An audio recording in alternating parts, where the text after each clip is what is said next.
একটি মাত্র ভবন, আর সেখানেই গড়ে উঠেছে স্কুল, কলেজ, বিশ্ববিদ্যালয় ও ব্যাংক। এত কিছু সম্ভব হয়েছে ক্ষমতার দাপটে। ফ্যাসিস্ট আওয়ামী লীগ সরকারের সাবেক সংসদ সদস্য SBM ইকবালের মালিকানাধীন একগুচ্ছ প্রতিষ্ঠানের অবস্থান কিশোরগঞ্জের ভৈরব উপজেলার বাঁশগাড়িতে। এসব অভিযোগের ভিত্তিতে শুরু হয় আমাদের অনুসন্ধান। ভবনটিতে রয়েছে Zillur Rahman premier bank school and college, doctor Momtaz Begum বিজ্ঞান ও প্রযুক্তি বিশ্ববিদ্যালয় এবং প্রিমিয়ার ব্যাংকের বাঁশগাড়ি শাখা। সরেজমিনে যেন কিছু ঘুরতে সাপ বেরিয়ে আসে। বাঁশগাড়ির ওই ক্যাম্পাসে দেখা মেলে ভিন্ন এক চিত্র। ক্লাসে পরীক্ষা চলছে, দায়িত্বরত শিক্ষকের অনুমতি নিয়ে ভিতরে ঢুকতেই সাংবাদিক পরিচয় জেনে ঘাবড়ে যান তিনি। ওই শিক্ষক জানান, বিশ্ববিদ্যালয়ের স্প্রিং সেমিস্টারের ফাইনাল পরীক্ষা চলছে, তবে প্রশ্নপত্র যেন ভিন্ন কথা বলছে। কেননা ওই প্রশ্নপত্রে ডাক্তার মমতাজ বেগম বিশ্ববিদ্যালয়ের পরিবর্তে রয়্যাল ইউনিভার্সিটি অব ঢাকা এর নাম লেখা। এ বিষয়ে জানতে চাইলে কথা বলতে অস্বীকৃতি জানান দায়িত্বরত শিক্ষক, বলেন বিশ্ববিদ্যালয় প্রশাসনের সঙ্গে কথা বলতে। সকল অভিযোগ নিয়ে বিশ্ববিদ্যালয়ের রেজিস্ট্রার জাকির হোসেনের কাছে জানতে চাইলে তিনি কথা বলতে অস্বীকৃতি জানান। আমাদের অনুসন্ধানী টিমকে অপেক্ষা করতে বলে তিনি চলে যান বিশ্ববিদ্যালয়ের ভাইস চ্যান্সেলরের কক্ষে। সেখানে দীর্ঘ আলোচনা শেষে বাইরে এসে জানান ভাইস চ্যান্সেলর কথা বলবেন।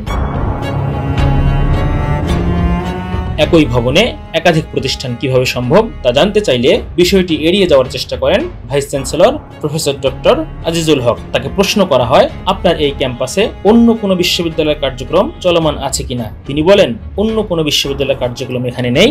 সেখানে গোপনে রয়্যাল ইউনিভার্সিটি অব ঢাকার কার্যক্রম চলমান এমন অভিযোগের বিষয়ে জানতে চাইলে তিনি সাফ জানিয়ে দেন, অন্য কোনো বিশ্ববিদ্যালয়ের কার্যক্রম সেখানে চলে না। রাজধানীর তেজগাঁয়ে অবস্থিত রয়্যাল ইউনিভার্সিটি অব ঢাকার সাথে তাদের কোনো সম্পর্ক নেই। তবে খোঁজ নিয়ে জানা গেছে রয়্যাল ইউনিভার্সিটি অব ঢাকা এর মালিকানাও SBM ইকবালের নামে।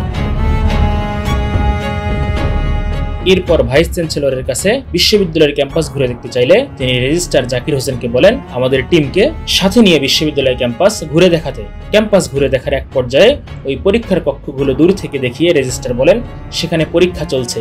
যেতে চাইলে তিনি পাশ কাটিয়ে অন্যদিকে নিয়ে যাওয়ার চেষ্টা করেন। আমাদের জোরাজুরিতে সেখানে যেতে বাধ্য হন, তবে কক্ষে ঢুকতে দিতে ইতস্থ করলেও কক্ষে প্রবেশ করে প্রশ্ন হাতে নিতেই তিনি জোরপূর্বক তার হাত থেকে ছিনিয়ে নেন। প্রশ্নপত্রে রয়্যাল ইউনিভার্সিটি অব ঢাকার নাম কেন সে বিষয়ে জানতে চাইলে তিনি কথা বলতে অস্বীকৃতি জানান, চেষ্টা করেন বিষয়টি পাশ কাটিয়ে যেতে। এর আগেই আমাদের কাছে তথ্য ছিল ডক্টর মমতাজ বেগম বিশ্ববিদ্যালয়ের ক্যাম্পাসে রয়্যাল ইউনিভার্সিটি অব ঢাকার ভর্তি কার্যক্রম চলত। পুরো ভর্তি কার্যক্রম নিয়ন্ত্রণ করতেন মতিউর রহমান ওরফে মতি নামক বাঁশগাড়ির এক স্থানীয় ব্যক্তি। মতিকে এই বিষয়ে প্রশ্ন করলে তিনি কোনো উত্তর না দিয়ে দ্রুত ক্যাম্পাস থেকে পালিয়ে যান। মতির বিষয়ে জানতে চাইলে ভিসি প্রফেসর ডক্টর আজিজুল হক ও রেজিস্ট্রার জাকির হোসেন তাকে চিনেন না বলে জানান। তবে ওই দিন রেজিস্ট্রার ও মতিকে একই কক্ষ থেকে বের হতে দেখা যায়। পতিত স্বৈরাচার আওয়ামী লীগের প্রভাব খাটিয়ে 2021 সালে প্রতিষ্ঠিত ওই বিশ্ববিদ্যালয়ের পূর্ব নাম ছিল শেখ হাসিনা বিজ্ঞান ও প্রযুক্তি বিশ্ববিদ্যালয়। তবে 5 আগস্ট স্বৈরাচার হাসিনা দেশ ছেড়ে পালিয়ে গেলে রাতারাতি পাল্টে যায় বিশ্ববিদ্যালয়ের নাম। শেখ হাসিনার জায়গায় বসানো হয় SBM ইকবালের স্ত্রী মমতাজ বেগমের নাম। এদিকে স্থানীয়দের সাথে কথা বলে জানা গেছে বিশ্ববিদ্যালয়ের জমি ক্রয় করার নামে স্থানীয় ও মালোপাড়ার কিছু সংখ্যালঘু পরিবারের জমি দখল করা হয়েছে।